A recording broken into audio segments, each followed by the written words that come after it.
વસંતોત્સવ 2026નું ભવ્ય આયોજન કરવામાં આવ્યું। તેજસ્વી તારલા અને ભૂતપૂર્વ વિદ્યાર્થીઓના શિલ્ડ આપીને સન્માન કરવામાં આવ્યા। કસ્તુરબા ગાંધી બાલિકા વિદ્યાલય ખાંભડા અને સુરડી દ્વારા આયોજિત વાર્ષિકોત્સવ તેજસ્વી તારલાના સન્માન સમારોહ અને ભૂતપૂર્વ વિદ્યાર્થીઓના સન્માન સમારોહનું આયોજન કરવામાં આવ્યું હતું। ધાંગધ્રા તાલુકાના ખાંભડા ખાતે આવેલા કસ્તુરબા ગાંધી બાલિકા વિદ્યાલયમાં વાર્ષિકોત્સવ આયોજન કરવામાં આવ્યું હતું। આ કાર્યક્રમના અધ્યક્ષ જિલ્લા શિક્ષણ કચેરીના अधिकारी किशोर बारोट, मुख्य मेहमान जिला कोऑर्डिनेटर गर्ल्स एज्युकेशन सुरेन्द्रनगरना doctor Anjanaben Patel, nodal person KGBV Soldi અને ખાંભડાના હેતલ શુક્લ, सीआरसी कोऑर्डिनेटर ખાંભડાના જયપાલસિંહ મસાણી, ધાંગધ્રા બીઆરસીના કોઓર્ડિનેટર જિગ્નેશભાઈ પટેલ, સોલડીના सीआरसी कोऑर्डिनेटर રમેશભાઈ વરમોરા સહિત ખાંભડા કેજીબીવી અને સોલડી કેજીબીવીના શિક્ષકો, વિદ્યાર્થીઓ તેમજ વાલીઓ મોટી સંખ્યામાં ઉપસ્થિત રહ્યા હતા।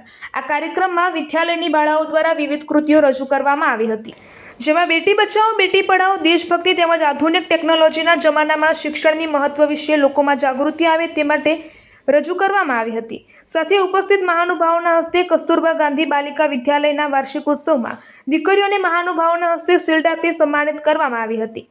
આ સાથે મહાનુભાવોએ પોતાના પ્રવચનમાં શિક્ષણ વિશે તેમજ શિક્ષણનું મહત્વ અને સરકાર દ્વારા વિદ્યાલયમાં શિક્ષણમાં આપવામાં આવતી સગવડ વિશે વાત કરી હતી।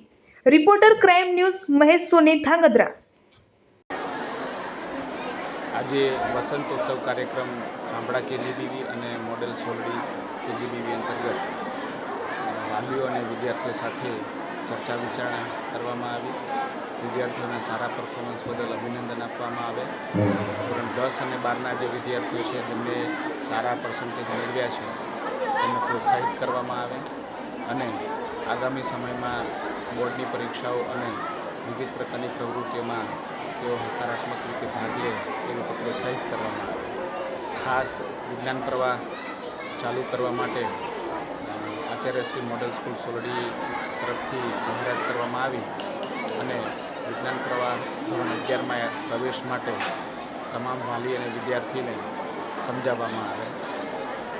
શૈક્ષણિક વર્ષ 26-27થી ધોરણ 11 વિજ્ઞાન પ્રવાહ મોડેલ સ્કૂલ સોલડી ખાતે ચાલુ થનાર હોય વાલીઓને એ સંદર્ભે માર્ગદર્શન આપવામાં આવે।